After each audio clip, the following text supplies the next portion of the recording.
नमस्कार साथियों, स्वागत है आप सभी का अंकित इंस्पायर्स इंडिया पर। मैं हूं अंकित अवस्थी। आप हैं मेरे साथ में एक ऐसे सेशन में जिसका इंतजार आप लंबे समय से कर रहे हैं। हमें लगातार हमारे कमेंट बॉक्स में इसे कवर करने के लिए एक मैसेज भेजा जा रहा है कि आपने अभी तक ये न्यूज कवर नहीं की है। लग रहा है कि आपको इसका महत्व नहीं पता है। हमें पता है, लेकिन हम इतने दिन से सोच रहे थे कि कुछ कॉन्क्रीट मिले तो करें, कुछ कॉन्क्रीट मिले तो करें। लेकिन फिलहाल आप लोगों के कहने पर और हमारी तरफ से जो भी डेटा एकत्रित हुआ उसके आधार पर मैं ये सेशन करने जा रहा हूं। सेशन ये है कि एक फाइटर जेट है F-35B। इस समय वो भारत के अंदर खड़ा हुआ है। तो इसमें कौन सी बड़ी बात है? बड़ी बात है क्योंकि ये फाइटर जेट बनाता अमेरिका है और अमेरिका की एक कंपनी है लॉकहीड मार्टिन, उसके द्वारा इसे बनाया जाता है। खासियत यह है कि ये 5th जनरेशन फाइटर जेट है और इसकी इस तरह की खासियत है कि इसे दुश्मन पकड़ नहीं सकता। दुश्मन पकड़ नहीं सकता से मतलब है कि अगर ये आपके क्षेत्र से उड़ रहा है तो आपको पता नहीं चलेगा, ये गप से गायब हो जाएगा। लेकिन पकड़ नहीं सकता, उसकी जगह ये भारत में ही रखा हुआ है। भारत F-35 ना खरीदा है, ना इसके साथ इसका कोई टाई अप है, फिर भी ये भारत में है। इससे एक बड़ा सवाल ये बनता है कि पकड़ नहीं सकता, आप कह रहे हैं पकड़ नहीं सकता, 17 दिन से तो हमारे यहां खड़ा है। तो ऐसे में बड़ा सवाल ये कि अमेरिका की टेक्नोलॉजी को क्या हुआ? भारत ने उसे ट्रैप करके गिरा लिया, या फिर जैसे होता है ना, पतंग आपके ऊपर से उड़ रही थी, मांझा फेंका और नीचे उतार ली, ऐसा कुछ हुआ था, लंगर फेंक के उतार लिया गया, या फिर उसके अंदर कोई टेक्निकल ग्लिच था। अपडेट निकलता है कि टेक्निकल ग्लिच था, आज के सेशन में जिक्र भी करेंगे। लेकिन अमेरिका जिस तकनीकी को दुनिया को बड़े चाव से बेचना चाह रहा है, आज उसका डेमो इंडिया में लगा हुआ है। आज वो इस तरह खड़ा है जैसे आपने एक महंगी कार खरीदी हो और वो सड़क पर खड़ी रह जाए और लंबे समय तक के लिए खड़ी रह जाए तो कंपनी का ब्रांड पूरी तरह पिट जाता है। ऐसे में अमेरिका का लॉकहीड मार्टिन द्वारा निर्मित लगभग 1000 करोड़ का यह फाइटर जेट भारत के तिरुवनंतपुरम पोर्ट पर स्ट्रैंडेड है, खड़ा हुआ है और इसकी सुरक्षा में भारत की तरफ से सीआईएसएफ को तैनात किया गया है। सीआईएसएफ इस तरह से खड़ी होकर के इसकी निगरानी कर रही है कि इसे कोई और नुकसान ना पहुंचा दे, क्योंकि बड़ी ही नायाब चीज है। नायाब का आकलन इस बात से लगा लीजिए कि इस फाइटर जेट को अमेरिका चीन से बचाने के लिए न जाने कितने प्रकार के जतन कर चुका है, क्योंकि यह fighter jet 5th generation fighter jet के साथ स्टेल्थ टेक्नोलॉजी का मसीहा माना जाता है। कहा जाता है कि इसमें ऐसी टेक्नोलॉजी है कि रडार से जो रेडियो वेव्स निकलती हैं वो इसे छू करके नीचे नहीं लौटती, इन्हें ये खा जाता है। मतलब रडार के द्वारा किसी को पता ही नहीं चलता कि ऊपर से कुछ उड़कर निकला है। दूसरा, इसकी खासियतों में शुमार है, हालांकि 35C और B दोनों के अंदर है, कि ये वर्टिकल लैंडिंग कर सकता है। वर्टिकल लैंडिंग से मतलब है कि फाइटर जेट तेजी के लिए जाने जाते हैं। जैसे ये आवाज से 1.5 गुना तेजी से उड़ता है, 1.5 गुना तेजी से उड़ने वाला फाइटर जेट जो आवाज से 1.5 गुना तेजी से चलता हो, वो बिल्कुल हेलीकॉप्टर की तरह सीधा ऊपर से नीचे बैठ सकता है। वर्टिकल लैंडिंग इसकी एक विशेषता बनती है और इसी विशेषता के चलते, इसकी वर्टिकल लैंडिंग के चलते दुनिया इसकी दीवानी है। क्योंकि छोटे से छोटे क्षेत्र पर फाइटर जेट का उतरना, क्योंकि बहुत सी जगह पर लैंड मतलब आपके पास रनवे नहीं होता फ्लाइट्स को उतारने के लिए और चढ़ाने के लिए। ऐसे में इसकी ये जो विशेषताएं हैं, दुश्मन द्वारा ना पकड़े जाने की और तुरंत उतर के बैठ जाने की, इसमें दुनिया के अंदर ये नायाब बनता है। ऐसे में भारत में ये 17 दिन से क्या कर रहा है, खुले में क्यों रखा हुआ है, तमाम वो कॉन्स्पिरेसीज कि भारत द्वारा इसे कहा गया कि भैया कहो तो इसे हम हैंगर में ले जाएं, हम इसे ले जाकर साइड में खड़ा कर दें, ढक दें, बारिश के अंदर खराब हो रहा है, कुछ बताओ। तो कहा जा रहा है कि यूके ने इसके बारे में मना कर दिया। सर, यूके कहां से आ गया? तो आइए इसके बारे में भी जान लीजिए कि यह विमान भले ही अमेरिका की कंपनी लॉकहीड मार्टिन ने बनाया हो, लेकिन इसे यूके की रॉयल एयरफोर्स के द्वारा यूज किया जा रहा है। अमेरिका अपने जो सहयोगी देश हैं, जो नाटो कंट्रीज हैं, नाटो अलाइज हैं, उन्हें यह विमान बेचता है। उनमें से यूके, इटली जैसे देश का नाम शामिल है। तो यूके की जो एयरफोर्स है वो अमेरिका के इस फाइटर जेट को अपने द्वारा यूज में लेती है। अर्थात उन्होंने खरीद रखा है, वैसे ही जैसे हमने राफेल फ्रांस का है लेकिन खरीद के भारतीय एयरफोर्स में यूज कर रखा है, ऐसे ही अमेरिका का ये F-35 वर्तमान में यूके रॉयल फोर्स के द्वारा यूज में आता है और उसी के द्वारा जो यूज में लिया जा रहा ये विमान है, ये फिलहाल इंडिया में है। है। तो अब यहां पर एक तीसरा एंगल और आ गया, अमेरिका निर्मित है। अमेरिका निर्मित इस फाइटर जेट का उपयोग यूके की नेवी कर रही थी और यूके की नेवी का यह फाइटर जेट भारत में खड़ा है। तो 3 कंट्री इन्वॉल्व हैं। इज्जत अमेरिका की जा रही है, यूके अपना विश्वास बढ़ा रहा है। चर्चा इस बात की है कि भारत इसे हैंगर में क्यों नहीं ले जा रहा है। सारी बातें डिटेल में करेंगे, क्योंकि जून 17 से खड़ा यह विमान आज 1 जुलाई के दिन भी तिरुवनंतपुरम में कुछ इस तरह से खड़ा हुआ, खुले में पोर्ट पर दिखाई दे रहा है और इसे इस तरह से तस्वीरों में कैप्चर किया गया है। यहां पर ये तस्वीरें अपने आप में बता रही हैं कि सीआईएसएफ के द्वारा इसकी निगरानी की जा रही है। ऐसे में आज 1 जुलाई तो हो गया, लेकिन इसके साथ साथ मीम्स की बाढ़ ने पूरे देश में पूरा माहौल बनाया हुआ है। इस फाइटर जेट को खड़ा देख करके तमाम लोगों ने अपने अपने हिस्से का खूब मजाक इसका बना लिया है। लोग इस फाइटर जेट की उन्नत किस्म का मजाक बनाते हुए बिल्कुल धमाल फिल्म का वो डायलॉग रिक्रिएट कर रहे हैं, जिसमें पायलट कह रहा है कि हाँ साहब, मुझे F-35 पायलट का कहना है कि साहब मुझे केरल एयरपोर्ट दिख रहा है। तो इनको कहना है कि साहब यहां पर बस लैंड नहीं करना था। इस तरह से आंदोलन करते हुए लोग दिख रहे हैं कि F-35 वापस जाओ। तमाम प्रकार के मीम चल रहे हैं, जिसमें से एक मीम है कि हम अभी सही करके इसको देते हैं कि आप इसको उड़ा ली जाइएगा। कारण किसी को नहीं पता है, लेकिन कुल मिलाकर के लोग इसे अपने अपने तरीके से अपने मनोरंजन में उपयोग ले रहे हैं। कह रहे हैं कि फाइटर जेट का पायलट तो पहले उतर ही नहीं रहा था, फाइटर जेट का पायलट नहीं उतर रहा था। बाद में उसको एडमिनिस्ट्रेशन ने कहा कि उतरो भाई, तो फिर लोगों ने इसके मजे लिए कि वो आकर के फिर बढ़िया आराम किया है। लोगों ने इतना तक आनंद लिया कि ये फाइटर जेट भला है इंडिया में उतरा, अगर ये पाकिस्तान में उतरा होता तो अब तक ये चोरी हो गया होता। सब अपने अपने तरह से इसके अंदाज ले रहे हैं। हद तो ये हो गई कि F-35 को लोगों ने OLX पर बेच तक डाला, मतलब लोगों ने इस तरह की इमेज दिखाई कि देखो सब ये OLX पर मिल रहा है। खैर, इन तमाम चीजों के बीच में लोग अपने अपने तरीके से मीम से अपनी फ्रस्ट्रेशन तो निकाल रहे हैं, लेकिन यहां पर एक बड़ी खबर यह बनती है कि साहब इसको हुआ क्या जो इसको उतारना पड़ा, भारत में यह आया क्यों, और तो और जब यह आ ही गया है तो भारत सरकार इसका क्या कर रही है। भारत सरकार की रिपोर्ट निकल कर आती है, मीडिया रिपोर्ट्स निकल कर आती हैं कि भारत के एयरपोर्ट पर एक दिन अगर कोई फाइटर जेट खड़ा रहता है तो उसके खर्चे हैं 26,000 रुपए, यानी कि इसे प्रतिदिन 26,000 रुपए देने पड़ रहे हैं देश में खड़े होने के लिए। इंडिया इसके अंदर प्रतिदिन 26,000 रुपए इनसे क्लेम कर रहा है। तमाम प्रकार की खबरें चलती रही और उन खबरों के बीच में डे वाइज डे अपडेट आते रहे कि इंडिया में यूके के द्वारा अपनी नेवी के 30 मेंबर्स का क्रू इंडिया भेजा जा रहा है, जो इसकी देखभाल और सार संभाल करेंगे और वो आकर के इस फाइटर जेट की मरम्मत करके इसे वापस लेकर जाएंगे। ऐसे अपडेट ट्वीट के माध्यम से आते रहे। अंतरराष्ट्रीय स्तर पर इसका खूब मजाक बनता रहा।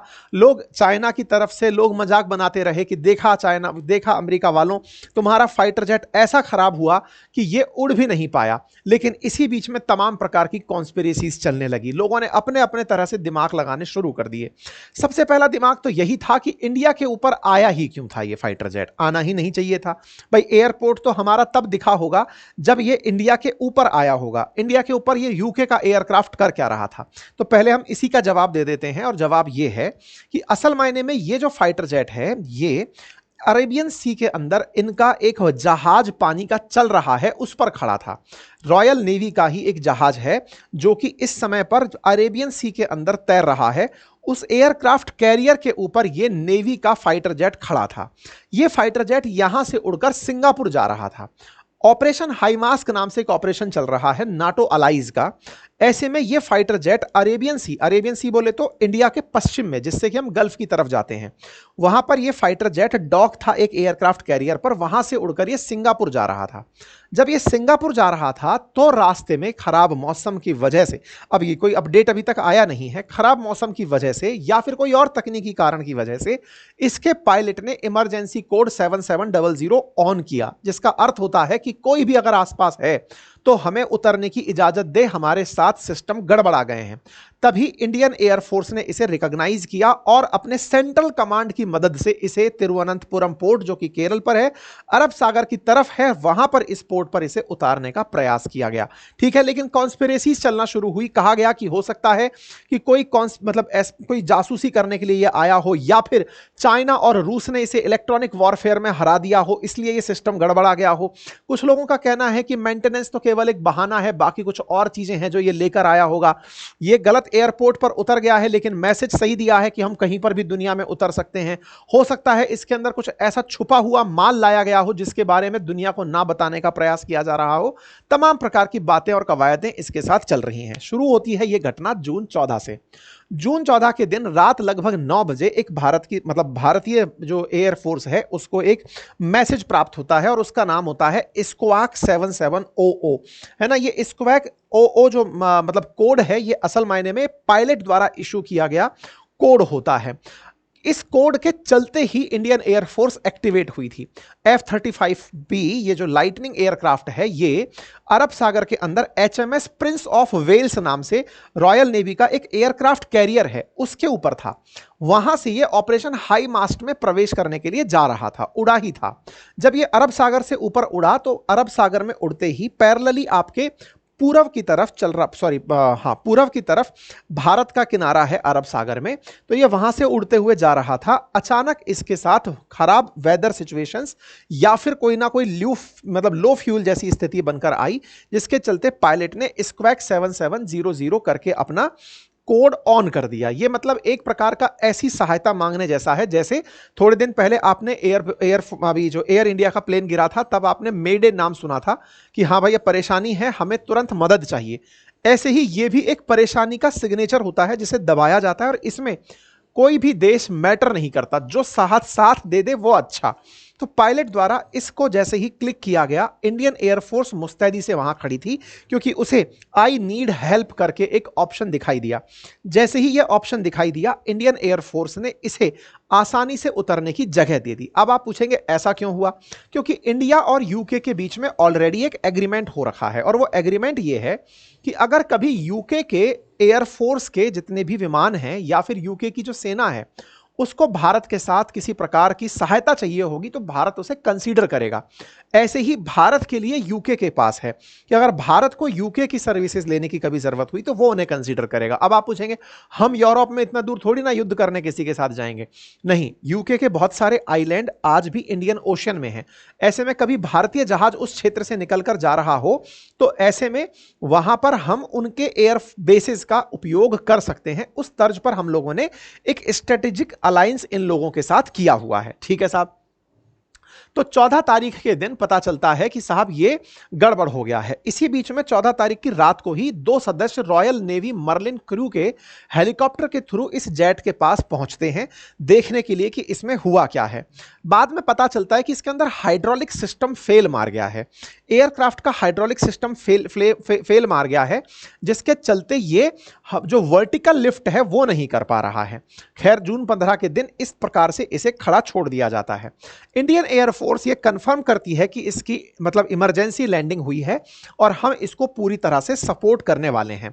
भारत की तरफ से जो CISF है यानी कि सेंट्रल इंडस्ट्रियल सिक्योरिटी फोर्सेज, जो अर्धसैनिक बल हैं, वो इसकी सुरक्षा में तैनात कर दिए जाते हैं। अब यहां पर इस तैनाती के साथ 2 सवाल खड़े होते हैं। पहला, हमारी CISF इसकी निगरानी कर ही क्यों रही है? जब इतने सारे फाइटर जेट्स या फिर इतने सारे एयरक्राफ्ट भारत के अंदर खड़े होते हैं तो इसकी विशेष निगरानी क्यों? बड़ा सवाल है। तो पहली बात तो ये कि जिस तिरुवनंतपुरम पर ये उतारा गया, एयरपोर्ट पर उतारा गया, वो एक सिविलियन एयरपोर्ट है। वहां पर हवाई जहाज जो आम यात्री के लिए उपयोग में लिए जाते हैं वो खड़े होते हैं, फाइटर जेट्स खड़े नहीं होते हैं। ऐसे में फाइटर जेट का किसी सिविलियन पोर्ट पर उतरना एक प्रकार से सुरक्षा के लिए जरूरी होता है कि कहीं ऐसा ना हो कि कोई व्यक्ति दिशा भटक करके इसे नुकसान पहुंचाने के लिए चला आए। तमाम प्रकार की चीजें सुरक्षा के लिहाज से इसे इस तरह से CISF के हवाले कर दिया जाता है। जनरली भारत के जो एयरपोर्ट्स होते हैं वो CISF के पास सुरक्षा में होते हैं। CISF के जवान इसकी सुरक्षा में तैनात कर दिए जाते हैं। सामान्यतया एक और प्रैक्टिस होती है और वो ये होती है कि अगर कोई एयरक्राफ्ट खराब है जिसके अंदर सर्विस की जरूरत है या उसके अंदर कुछ ऐसा काम होना है जिस काम को करने के लिए उसे गैराज की जरूरत पड़ेगी, तो एयरपोर्ट पर ही कुछ हैंगर्स होते हैं जहां पर इसको सरका करके फाइटर जेट को या फिर किसी भी एयरक्राफ्ट को हैंगर में ले जाया जाता है। उस हैंगर के अंदर ही फिर इसको खोल के देखना, इसके अंदर सर्विसिंग जैसी कोई चीज करनी हो तो वो करना, जैसे काम किए जाते हैं। लेकिन यूके ने इसके बारे में मना कर दिया कि नहीं सर, खुले में ही खड़ा रहने दो। अब आप पूछेंगे ऐसी भी क्या एरोगेंस है कि खुले में ही खड़े ही रहना दे दो, ये वाली क्या बात हुई? तो चर्चा इस बात की है कि यूके ने ऐसा इसलिए कहा ताकि वो इसकी निगरानी कर सके। निगरानी कैसे करेगा? ये तो हमारे पास सीआईएसएफ की निगरानी में है, जी नहीं, सैटेलाइट से निगरानी। यूके के द्वारा इस एयरक्राफ्ट की सैटेलाइट से लगातार निगरानी की जा रही थी। लगातार निगरानी से मतलब है कि लगातार इसकी इमेज यूके देख रहा था कि कोई भी इसके आसपास ऐसी गतिविधि ना हो जिसके चलते सुरक्षा कॉम्प्रोमाइज हो जाए। ऐसी कौन सी सुरक्षा है जो कॉम्प्रोमाइज हो सकती है? जैसा मैंने आपसे कहा, इसकी तकनीकी है स्टेल्थ टेक्नोलॉजी, यानी कि इसमें ऐसा क्या माल लगा है जिसके चलते ये रडार पे पकड़ा नहीं जाता। ये जानने की जिज्ञासा, कहीं ऐसा ना हो कि भारत अपने वैज्ञानिकों को भेज के इसका मसाला खुरंजे से हटवाकर चेक कर ले कि हाँ भाई इसके अंदर क्या माल लगा है, आइए जरा चेक कर लेते हैं, पता चले कि वो कुछ माल ऐसा हो जिसका उपयोग करके कल को हम अपने तेजस में लगा लें और तेजस को हम स्टेल्थ टेक्नोलॉजी वाला बना लें। असल में अमेरिका ने इसे प्रोजेक्ट ऐसे ही किया हुआ है कि दुनिया को नहीं पता है कि हमने इसमें लगाया क्या है।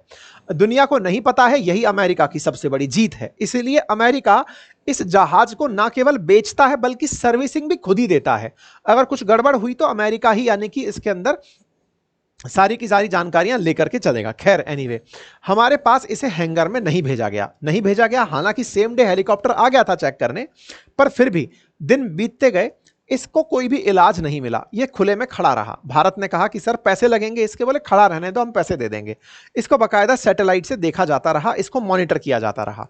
अब ब्रिटिशर्स ने इसके इलाज के लिए 30 लोगों की एक क्रू टीम भेजी है, जो 30 लोग आकर के इस फाइटर जेट को अब हैंगर की तरफ सरका के ले जाना चाहते हैं। मतलब पहले उसने अपने लोग भेजे कि आप जाइए और इसे चेक करिए कि इसमें क्या परेशानी है। अब यहां पर दो सवाल बनते हैं। पहला, इंडिया में उतार करके देखिए हम लोग इसको कैसे दिखा रहे हैं दुनिया के सामने कि इन्होंने फाइटर जेट उतारा। ये भारत की उस स्थिति को दर्शाता है कि दुनिया हम पर ट्रस्ट कर सकती है, हम पर ट्रस्ट कर सकती है। इसलिए एक ऐसा फाइटर जेट इंडिया में लैंड किया गया जिसे अगर चाइना में लैंड किया जाता तो शायद ये लोग टेंशन में चले जाते। मैं आपको एक किस्सा पहले ही बता देता हूं। एक बार क्या हुआ कि ये वाला जो फाइटर जेट है ना, ये साउथ चाइना सी में था। इसके वर्जन आते हैं F-35A, 35B, 35C। 35B जो है वो मतलब शॉर्ट लैंडिंग, वर्टिकल लैंडिंग के लिए जाना जाता है। 35C जो है वो नेवी के लिए जाना जाता है और वो मतलब चलते हुए लैंडिंग करने के लिए जाना जाता है। एनीवे, तो हुआ ये कि साउथ चाइना सी में फिलीपींस से लगभग 150 किलोमीटर दूर साउथ चाइना सी के अंदर पानी का जहाज जिसके ऊपर वर्टिकल लैंडिंग होती थी या फिर जिस पर स्ट्रेट लैंडिंग होती थी, वो तैर रहा था, एयरक्राफ्ट कैरियर। उस पर ये 2021 के अंत में उतरा तो उतरने के बाद में ये रुक नहीं पाया एयरक्राफ्ट कैरियर पर और लुढ़कते जाकर के समुद्र में गिर गया। इस गिरने के बाद जो अमेरिका की चिंता हुई, अमेरिका ने साउथ चाइना सी को पूरी तरह से चारों तरफ से अपने जहाजों से लॉक कर दिया, ये चेक करते हुए कि गलती से भी साउथ चाइना सी के अंदर चीन वाले अपने गोताखोर भेजकर इस जहाज की चोरी ना कर लें। पानी के अंदर पड़े हुए F-35 को कहीं ऐसा ना हो कि चीन वाले पानी में से खींच खांच के अपने पास ले जाएं, पता लगाने के लिए कि इसमें ऐसी कौन सी तकनीकी लगी है। चीन से इनको लेकर इतना भय था। हालांकि 2 महीने की कड़ी मशक्कत के बाद इस F-35 को पानी की गहराई से अमेरिका वाले निकाल लाए और निकाल करके मतलब इसका मतलब इस F-35 वाले मॉडल को और सुरक्षित बचा ले गए चीन से। तो यहां पर यह बड़ा हो जाता है कि चीन से एक तरफ तो इतना डर कि अमेरिका ने अपना सारा साजो सामान लगाकर साउथ चाइना सी में इसे निकलवाया था। आज भारत में यह ऐसे खड़ा है कि सीआईएसएफ के 2 जवान भी इसकी सुरक्षा में पर्याप्त हैं और दुनिया को इस पर कतई चिंता नहीं है कि भारत में है तो सुरक्षित होगा। तो एक पहलू तो यहां पर यह बताया जा रहा है कि भारत पर देखिए दुनिया कितना ट्रस्ट करती है कि वो अपने फाइटर जेट को हमारे पास खुला रख करके कतई चिंता नहीं कर रही है। हमारे यहां पर एक रेगुलर सिक्योरिटी जो है वो उसको मिली हुई है और उससे वो सुरक्षित है। लेकिन दूसरा तर्क यहां पर यह दूसरा दिया जा रहा है कि अभी तक इसे हैंगर में इसलिए नहीं ले जाया गया क्योंकि यूके इसकी निगरानी कर सकता है। फिलहाल तो यूएस भी निगरानी कर सकता है, यूके भी सैटेलाइट से निगरानी कर सकता है, मतलब आसमान में लगे हुए जो कैमरे हैं उनसे इसे देखा जा सकता है। लेकिन अगर हैंगर में ले गए तो इसके साथ क्या हुआ कुछ नहीं पता चलेगा। बोले इसीलिए यूके ने अपने द्वारा पूरी 30 मेंबर की टीम भेजी इसको सही कराने के लिए। अब जब वो लोग आ गए हैं उसके बाद इसे हैंगर में जाने की कही गई, अभी 2 दिन पहले की ही बात है। तो कुल मिलाकर के दोनों ही बातें, इंडियन एयरफोर्स ने इसे अपनी तरफ से ग्लोबल जो हमारे ऊपर रेस्पेक्ट है या विश्वास है उसको दिखाने का प्रयास किया, लेकिन दुनिया भर में यह चर्चा भी चल रही है कि यूके वालों ने 1% भी ट्रस्ट नहीं किया। वो तो मजबूरी थी जिसलिए ये लोग उतरे, हैंगर में जाने नहीं दिया कहीं इसमें कुछ गड़बड़ ना हो जाए। जैसे ही इनके द्वारा लोग पहुंचाए गए इसे हैंगर में बात पहुंचाने की आ गई। खैर, यूके नेवी ने भारत के द्वारा हैंगर का उपयोग ना करने की बात कही, ऐसा न्यूज के अंदर चलना शुरू हुआ। हालांकि बाद में यूके के द्वारा इसका खंडन भी हुआ, नहीं नहीं ऐसा नहीं है, हम लोग इसको इसलिए नहीं ले जाना चाहते थे कि क्यों जबरदस्ती उनका हैंगर ऑक्यूपाई करें, हमारी टीम पहुंच जाए हम तभी ले जाएंगे, उससे पहले जबरदस्ती वहां ले जाकर हम क्या करेंगे। एयर इंडिया के हैंगर में नानुकुर करने का जो F-35 का प्लान था, फिलहाल 30 लोगों की मेंबर टीम आने के बाद वो एग्जीक्यूट हो रहा है। कुल मिलाकर यही कहा जाएगा कि इन लोगों ने ट्रस्ट नहीं किया था, फिर भी हम लोगों ने इनकी मदद की। यह हमारे लिए एक सौभाग्य की बात है कि हमने दुनिया के सामने यह प्रूव कर दिया कि हम लुटेरे नहीं हैं। आप हमारे पास अपनी चीजें छोड़ सकते हैं, आप छोड़ेंगे हम उनकी प्रॉपर सुरक्षा उपलब्ध करा सकते हैं। फिलहाल के लिए F-35 की विशेषताओं में स्टेल्थ जहां इसकी सबसे बड़ी विशेषता है, दूसरी विशेषता है कि जब यह विमान उड़ रहा होता है तो यह एक साथ सैकड़ों टारगेट को ट्रैक कर पाता है, कि इतने सारे टारगेट्स को ये एक ही बार में देख लेता है। दूसरा, इसके अंदर 360 मिरर लगे हुए हैं, अर्थात अंदर इसको पता चल जाता है कि दुनिया मतलब कहां से इसके ऊपर निशाना बनाया जा रहा है। तो ये इस प्रकार से बहुत ही संवेदनशील एयरक्राफ्ट है। अपनी वर्टिकल लैंडिंग के चलते ये चर्चा में रहता है। मराइन कॉप्स वेरिएंट जो है वो इसका F-35B जो कि चर्चा में रहता है। तो देखिए यहां पर मैं आपको एक F-35B ही दिखा रहा हूं जो यहां पर खड़ा है। ये इस प्रकार से अपनी वर्टिकल लैंडिंग कर पाता है, मतलब ये फाइटर जेट दुनिया में 5वीं पीढ़ी का फाइटर जेट है। उसकी कुछ विशेषताएं भी हैं, आवाज से 1.5 गुना तेज चलना, साथ में इस तरह से मतलब पानी है, समुंदर पर एयरक्राफ्ट कैरियर है और समुंदर पर एयरक्राफ्ट कैरियर पर यह जहाज उतरना चाह रहा है। अब आप इसको देखकर अंदाजा लगा सकते हैं कि जनरली बहुत तेजी से आते हुए फाइटर जेट कितना आसानी से हेलीकॉप्टर की तरह सरकते हुए एयरक्राफ्ट यहां पर कैरियर पर आकर के लैंड हो रहा है। ये जो इसकी नेवल विशेषता है ना, ये इसे बहुत उन्नत बना देती है। लोगों का मानना है कि बहुत छोटे छोटे एयरक्राफ्ट कैरियर्स भी F-35B को लेकर के चल सकते हैं, इसीलिए नेवी इस F-35B को लॉकहेड मार्टिन से बनवाकर लेकर काम में ले रही होती है। ये इस प्रकार से लैंड करता है। मैं आपको इसका एक और दृश्य दिखाता हूं, किस प्रकार से जब ये उतरता है तो कैसे कैसे सिस्टम इसमें लगे होते हैं, बिल्कुल वैसे ही जैसे कि फाल्कन 9 जो इलॉन मस्क का वो है रॉकेट है जो सैटेलाइट छोड़ करके रीयूजेबल होने के लिए जमीन पर आता है। वैसे देखिए, जैसे आप यहां पर देखेंगे ना तो इसमें देखिए ये कैसा सिस्टम लगा हुआ है, ये रहा। अब इसकी टेल से इसने प्रेशर फेंक कर बैलेंस बनाया है, फिर अपनी इस टेल को इसने नॉर्मल कर लिया। मतलब एक प्रकार से समझिए कि पीछे की तरफ से जो एयर निकल रही थी उससे इसने बैलेंस लिया है ताकि ये आसानी से उतर सके वर्टिकल लैंडिंग के लिए। तो ये काफी उन्नत किस्म का फाइटर जेट माना जाता है। इन विशेषताओं के साथ साथ बाकी टारगेट को निशाना बनाना, 360 डिग्री पर चले जाना, ये इसकी अन्य विशेषताओं में शुमार है। खैर फिलहाल के लिए साउथ चाइना सी वाला ये इंसिडेंट मैं आपको न्यूज में भी दिखा देता हूं, आप जरा इस न्यूज को देखें कि कैसे ये एक एयरक्राफ्ट कैरियर पर उतर रहा था, लेकिन उतरने के बाद में लुढ़कता लुढ़कता पानी के अंदर गिर गया था। बात है 2021 के लगभग अंत की, जब यूएस नेवी ने पूरी तरह से अपने F-35 को खोजने के लिए सारे सिस्टम और तामझाम लगा दिए थे। तब इनका F-35C था जिसकी कीमत लगभग $100 मिलियन आंकी गई थी, वो जाकर साउथ चाइना सी के अंदर गिर गया था। इसको निकालने में लगभग 3 महीने लगे थे, तब जाकर के ये पानी से निकल कर आया था। कहा जा रहा था चीनी डर था इसके चक्कर में हम इसको खोजने में इतना समय लगाए थे। कुल मिलाकर भारत ने अपनी तरफ से दुनिया को यह तो कह रखा है कि आप हम पर ट्रस्ट कर सकते हैं, आपका F-35 यहां पर है, सुरक्षित है, चिंता मत करिए। चीन में होता तो शायद आपको इतनी मेहनत ना करनी पड़ती, अब तक वो लुट पिट चुका होता। ठीक है, तो यहां पर आपके सामने F-35 की सारी जानकारी मैंने आपको बता दी। जानने में आ रहा है कि हाइड्रोलिक को लेकर के दिक्कत है, ब्रिटेन के द्वारा इसको यहां पर सुरक्षित करने के तरीके किए जा रहे हैं। अब क्या हो यदि ये 30 लोगों की टीम भी इसे सही ना करवा पाए तो क्या होगा? तो अगर 30 लोगों की टीम भी इसे सही नहीं कर पाई तो ग्लोब मास्टर को बुलाया जा सकता है और इस एफ एयरक्राफ्ट को ही उठा करके यहां से लिफ्ट करके ले जाया जा सकता है, क्योंकि सही ना होने पर इनकी लगातार बेइज्जती हो रही है। कुछ लोगों ने जिस दौर में यह आकर खड़ा हुआ था तब यह भी कयास लगाए थे कि ईरान और इजराइल के बीच में जो संघर्ष चल रहा है उस दौर में इसे यहां पर इसलिए खड़ा रखा गया है ताकि जैसे ही कोई इंस्ट्रक्शन मिले इंडिया का एयर स्पेस यूज करके F-35 जाकर ईरान को अटैक कर दे। कुछ लोगों ने इसके कयास ये भी लगाए कि F-35 को भारत को बेचना चाहता है अमेरिका, इसलिए भारत के अंदर इसका एक डिस्प्ले लगा दिया है ताकि देश भर में इसकी चर्चाएं होना शुरू हो जाएं। लेकिन यहां पर याद रखिएगा, हमारे देश में अब इसकी नेगेटिव चर्चा हो चुकी है। मतलब ऐसी चर्चा हो गई है कि अब इंडिया F-35 अगर लेता भी है तो लोग उसकी मजाक बना लेंगे कि सर खड़ा रह जाएगा, आपको क्या फायदा है इसका लेने से, क्योंकि अल्टीमेटली F-35 भी भारत में 17 दिन से खड़ा है। इसका क्लाइंट वो यूके और यूएस जैसे देशों को इसके सर्विस के लोग नहीं मिल रहे हैं, तो ऐसे में हमारे पास ही खड़ा रह गया तो यूजलेस हो जाएगा। अब तक 7-8 वैसे भी इसके नुकसान पा चुके हैं, इसलिए भारत में इसकी मार्केटिंग नहीं हो रही, ओवरऑल इसका नुकसान ही हो रहा है। और लगातार ब्रिटिश नेवी भारत के साथ संपर्क में है और अपनी तरफ से अपने इंजीनियर्स को यहां पर भेजा जा रहा है। दुनिया भर के अपडेट्स इस पर चल रहे हैं। लोग अपनी तरफ से कह रहे हैं कि साहब कुछ तो गड़बड़ है, कुछ ऐसी बात है जिसको बताया नहीं जा रहा है। बताया बस इतना ही नहीं जा रहा है कि ये एयरक्राफ्ट पूरी तरह से कोलैप्स कर चुका है। अब 30 लोगों की टीम इसे किस तरह से रिकवर करती है देखने वाली बात होगी, अदरवाइज इसे प्रॉपर तरीके से यहां से उठाकर ले जाया जाएगा। यही सब तरफ से डिफेंस एक्सपर्ट्स के द्वारा अपनी बातें चल रही हैं। ठीक है साहब, कुल मिलाकर यही जानकारी थी। आप में से बहुत सारे लोगों ने इसकी डिमांड की थी, इसलिए हमने आप लोगों के साथ इसे साझा किया है। जानकारी पसंद आई हो तो साथियों से साझा करें, चैनल पर नए हैं तो सब्सक्राइब कर लें। बाकी आप लोग क्या सोचते हैं अपनी राय भी कमेंट बॉक्स में छोड़िए, सो दैट आपकी राय से भी हम अवगत हो पाएं। Thank you so much. और यदि आप हिस्ट्री, ज्योग्राफी, पॉलिटी, इकोनॉमी का कंप्लीट बैच पढ़ना चाहते हैं तो अपनी पाठशाला एप्लीकेशन पर हमारे कोर्सेज उपलब्ध हैं। हमारे हैंड रिटन नोट्स जो हम क्लास में पढ़ाते हैं वो भी उपलब्ध हैं। उनको ताज़ा ताज़ा अपडेट करके नया बनाया गया है, आप उन्हें एक्सेस कर सकते हैं। इसके साथ फिलहाल साइंस की बुक आप लोगों को उपलब्ध कराई जा रही है। Thank you so much.